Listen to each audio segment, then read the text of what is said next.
예, 반갑습니다. 이번 시간은 11장 신학의 분류에 와 있습니다. 신학의 분류는 매우 간단하죠. 교재만 보면 알 수 있는 내용이기 때문에 매우 짧게 진행하도록 하겠습니다. 그래서 이 신학의 분류는 우리가 처음에 말씀했죠. 조직신학의 분과들을 말씀을 드렸습니다. 그래서 이 교재에 의하면 이제 신학은 성경의 주경신학, 역사신학, 조직신학, 실천신학, 그리고 이제 성교신학, 이렇게 신학의 분과들이 있다. 그래서 우리는 그 중에서도 조직신학의 분과에 있는 위치를 설명해 주고 있죠. 그래서 우리는 신학이 주경신학에서 구약, 신약, 그 다음에 역사, 조직, 그 다음에 실천, 선교, 이렇게 신학 분과가 있습니다. 그래서 그 순서로 신학의 분과가 나열이 돼요. 조직신학이 저는 가장 중요하니까 조직신학이 제일 위에 있어야 한다고 생각을 하는데, 거의 구약, 신약, 역사, 조직, 그 다음에 실천, 선교, 이런 식으로 신학이 분과가 되어 있습니다. 그래서 이제 유럽 같은 곳, 영국 같은 데는 이제 역사와 조직을 또 하나로 묶기도 하고 그런 신학 체계들이 있습니다. 왜냐하면 신학교가 감소하니까 분과를 이렇게 축소하는 현상이 발생하는 것이죠. 나중에 또 하면 구약과 신학을 하나에서 이제 주경신학 파트, 역사와 조직신학 묶어서 이제 역사 파트, 실천과 성교를 묶어서 실천 파트, 이렇게 또 축소할 수도 있죠. 근데 신학이 이렇게 6가지 항목으로 분화되었다는 것은 굉장히 신학이 발전될 때가 있었다는 것이죠. 지금은 점점 축소된다는 것은 신학이 그만큼 쇠락하고 있다는 것이겠죠. 처음에 신학이라는 것은 11세기엔가 등장한 의외예요. 그 이전에는 신학이라는 의미가 없이 교리라는 의미가 있었죠. 그래서 이 조직신학이 신학의 처음부터 끝까지 다 있는 그러한 파트가 되겠죠. 그런데 이제 이것이 분화된 것은 이제 자유주의 학자들에 의해서 분화가 됐죠. 슐라이마커에 의해서 실천신학이라는 분과가 생겨났고, 이 제물라라는 신학자에 의해서 주경신학이라는 파트가 탄생됐죠. 이러한 탄생의 이유는 뭐 체계적인 것이 아니라 자기들이 선언함으로 그 교리에서 떠난 분과들을 창조했다고 볼 수 있죠. 그래서 성경신학의 기본 아이템은 이제 교리의 지배를 떠나서 성경 텍스트에서 의미를 스스로 발췌해 내겠다, 이러한 개념으로 시작되었어요.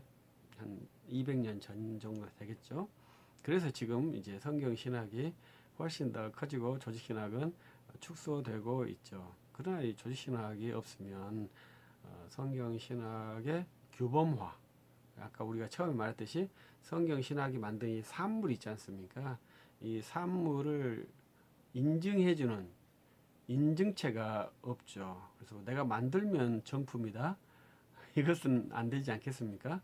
그것을 인증해주는 그 인증기관이 있어야 되겠죠. 그 인증기관은 교회거든요.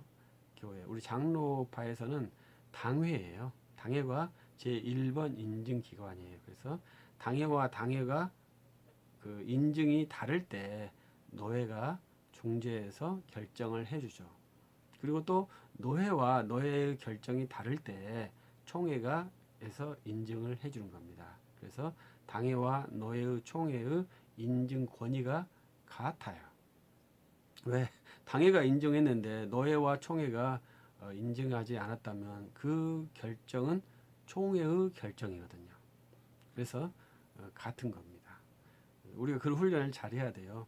상회라는 개념이, 장로회는 이제 말은 하죠. 상회 이렇게 말은 하지만, 상회비 이렇게도 말하지만 본래 원리적으로 상회 개념이 없죠. 우리는 그리스도 안에서 한 형제 개념이 있죠.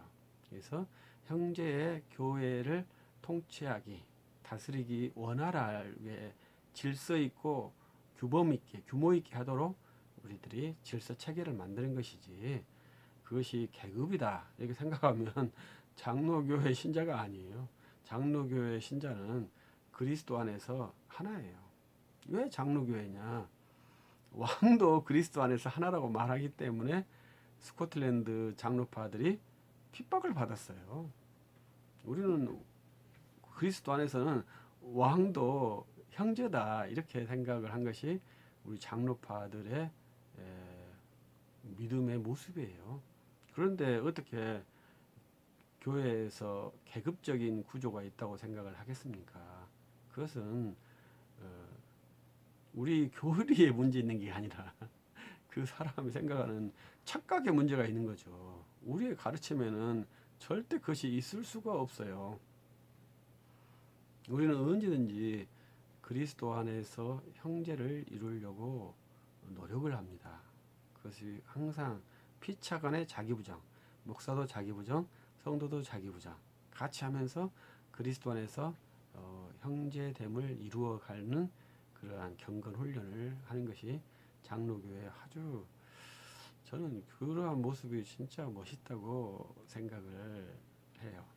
그것은 이제 신학화가 되어야 가능한 아까 우리가 말했듯이 중생된 이성들이 할 수 있는 멋있는 형제됨, 그리스도 안에서 일치를 이룸 이것이 가능한 거예요.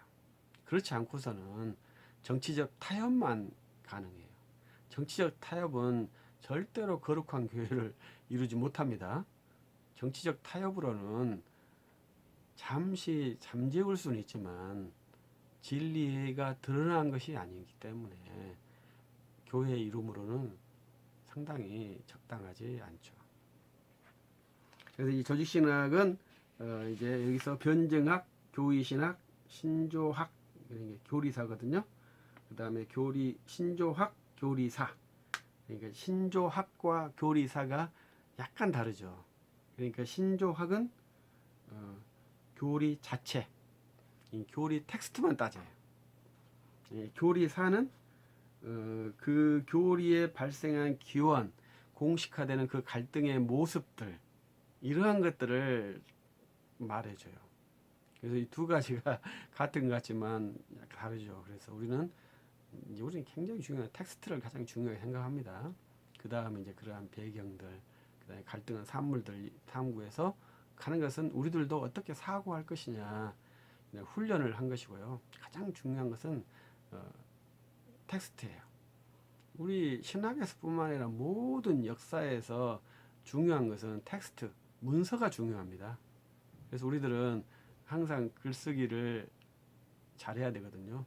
근데 제가 이제 일본이나 중국 여행에서 같이 크리스찬들과 대화하면은 이게 그 노트를 굉장히 잘하더라고요. 그런데 이제 우리 한국 옛날 그 학자들도 노트를 굉장히 잘했습니다. 우리 이순신 장군 난중일기 썼죠. 그 표회력이라고 하는 그것도 난파대 돌아온 그 표회력도 썼죠. 우리 한국의 기록 자산이 굉장해요. 그래서 우리들도 이렇게 기록하는 훈련들, 기록하는 습성들을 잘 해야 합니다. 왜? 제 1번 것은 텍스트가 우리들이 레코딩, 영상 이렇게 하지만 그래도 1번 자료는 텍스트입니다. 그걸 꼭 기억해 주십시오. 레코딩이 자료가 아니고 레코딩을 이렇게 녹취를 푼 그것이 자료가 돼요. 영상도 마찬가지예요. 이 영상 자료도 법적으로 하면 영상 보여주지만 결국 이 영상에 말하는 이 구술을 텍스트로 만들어야 그것이 법적인 효력이 있습니다. 그래서 그만큼 텍스트는 우리 신학뿐만 아니라 모든 우리 사회 전체 영역에서 기본이고 마지막이에요. 그래서 텍스트 훈련을 잘 해야 됩니다. 그래서 또 반복합니다만 에탈 인넷만 선생님이 말했던 것처럼 성경을 읽을 줄만 알면 모든 텍스트는 해결할 수 있다. 이게 아주 쉬운 말 같지만 굉장한 말이거든요. 성경을 읽으면 모든 텍스트는 해결이 됩니다. 그만큼 성경이 어렵고 또 재밌어요. 그래서 신조학, 교리사, 그다음 윤리학. 윤리학을 말했죠. 우리가 이 특별 계시를 훈련한 조직 신학도 합리적인 중생한 이성이 체계화된 그 이성을 가지고 일반 영역에 들어가면 윤리학이 돼요. 그래서 이것은 이제 기독교 문화관, 기독교 세계관 이렇게 또 우리가 다양하게 표현하는 것인데 이 윤리학은 굉장히 전문적이죠. 그래서 시장윤리, 의료윤리, 복지윤리, 생명윤리, 환경윤리 이 환경윤리 하려면 환경 전문가가 돼야 되거든요. 그래서 그 환경의 전문 지식과 우리의 특별 계시가 어떻게 조화될 것이냐 이런 것을 연구하니까 상당히 파워풀해요. 근데 이러한 전문가들이 이제 교단이 아니고 우리 한국 개신교에 다 저는 있었으면 좋겠다고 생각하는 거죠. 그래서 기독교 사상가로서 환경 전문가, 기독교 사상가로 경제 전문가, 기독교 사상가로 정치 전문가, 기독교 사상가로 시장 경제 전문가, 부동산 전문가 다 그 모든 분야마다 전문가가 있으면 저는 매우 좋겠다고 생각을 하는 거죠. 그것이 한 사람이 다 못하니까요. 그러니까 우리 옛날 이제 지금 은퇴하셨겠습니다만 이상원 교수님이 총신에서 윤리학 교수였는데 그분은 시장윤리 전문가예요. 근데 최근에는 동성애 분야로 자기의 영역을 좀 확대시키는 것 같더라고요. 그래도 기본 전문은 시장윤리예요. 그래서 이제 그 분야가 좀 대중에게 대중 현재 필요한 윤리가 성윤리이기 때문에 성윤리에 대해서 이제 강연을 많이 하시더라고요. 그것은 이 특별계시와는 아주 달라요. 그래서 그런 훈련들을 잘 해야 합니다. 제가 이제 이렇게 말씀드리면 오해될 수 있습니다만은 한번 참고를 해 보시길 바랍니다. 윤리라고 하는 것은 불교 신자하고도 이렇게 같이 공유할 수 있는 개념이 이 윤리 개념이에요.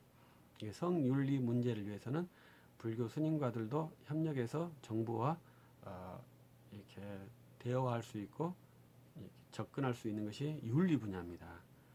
특별 계시 분야는 절대 타 종교나 이단과 협력하면 안 돼요.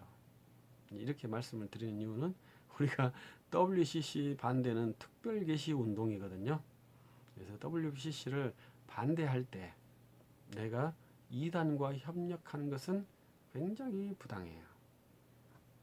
그래서 이단 계열에서도 WCC를 반대하는 모습이 있거든요.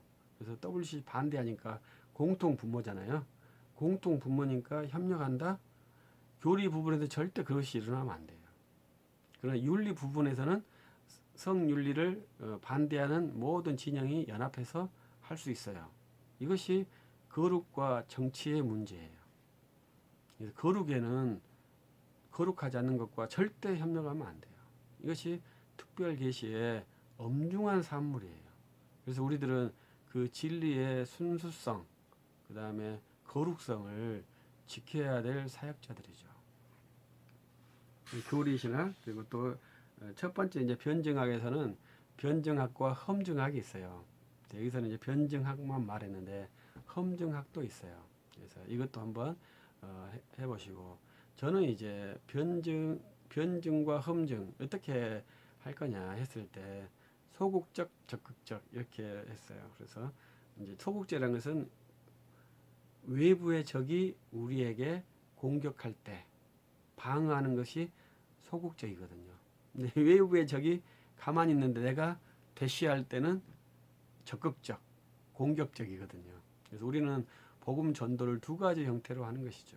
소극적인 것은 내가 들어오는 사람에게 말하는 것은 소극적이고 적극적인 것은 저 사람이 나를 기대하지 않는데 내가 가서 말하는 것은 적극적이죠. 저는 이제 변증과 험증학은 복음 전도학이라고 말하고 싶거든요. 그래서 밖에 나가서 또 나에게 물어오는 나에게 질문하는 사람에게 내가 대답할 수 있고 또 내가 저 사람이 반응하지 않는데 내가 가서 반응시켜가지고 복음을 전도할 수 있고. 그래서 소극적인 방식은 이제 변증학이고 적극적인 방식은 험증학이다. 우리 목사들은 변증적인 설교를 하죠. 왜? 성도들이 교회로 오는 사람들에게 복음을 전도하잖아요. 선교학은 적극적으로 복음을 전도하잖아요.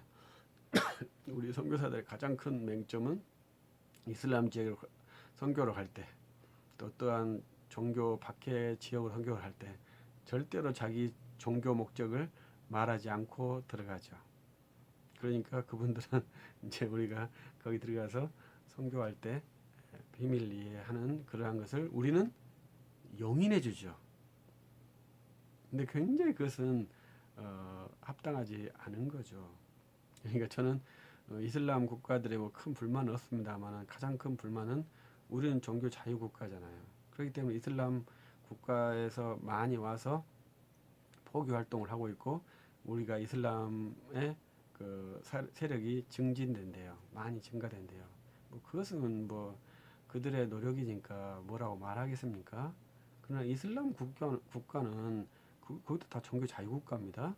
우리가 기독교 선교를 하겠다라고 할 때 인정을 안 해주는 것 같아요. 그건 호혜주의 원칙에 부합되는 것이 아니지 않습니까? 태국이란 나라는 종교 비자를 주어요.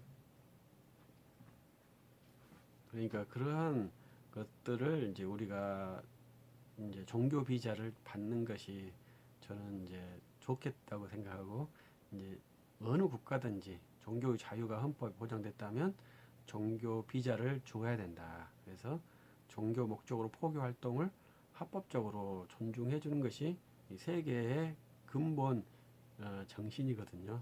근데 합법적으로 종교 활동이 보장되지 않는 국가들이 의외로 많죠. 우리나라는 어떠한 종파든지 합법적으로 종교 활동이 보장된 아주 자유가 많은 나라예요. 대한민국이. 그래서 그건 진짜로 재밌는 종교 세계를 갖고 있습니다. 그래서 우리나라는 정말로 자유가 많은 나라예요. 이러한 자유 체계를 잘 지킬 수 있는 사회적 합의 기구가 잘 이루어진다면 정말로 멋있는 국가가 될 거라고 생각을 해요. 그래서 이제 우리가 복음을 전도할 때 종교 금지 국가에 우리가 복음 전도자들이 들어갈 때 거짓말을 하게 되죠. 그것이 어떻게 되냐? 아직까지 저는 상당히 퀘션을 두고 싶고 우리는 거짓말하면 안 되는 크리스찬이잖아요. 근데 주의 복음을 전도하기 위해서 거짓말을 해야 되는 그러한 맹점을 수행해야 되죠. 상당히 좀 어렵죠. 그래서 우리가 행정의 편의상을 위해서 거짓말도 하기도 하고 이러한 일들을 하게 되죠. 그래서 우리가 복음을 전도할 때는 예상한 전도자, 그러니까 교회로 오는 사람, 또 예상하지 않는 사람에게도 복음을 전도해야 한다고 생각합니다. 그래서 저는 이것을 변증학과 험증학의 기능이라고 분류를 해요. 그래서 조신학의 분류, 변증학, 조신학 7개의 분과 신조학, 교리사, 윤리학 이렇게 나눠져 있습니다. 그래서 신학이란 우리가 조경신학, 역사신학, 조직신학, 실천신학, 선교신학 이렇게 되어 있고 이 조직신학 안에는 변증학, 조직신학, 신조학, 교리사, 윤리학 이런 식의 구성이 되어져 있습니다. 감사합니다.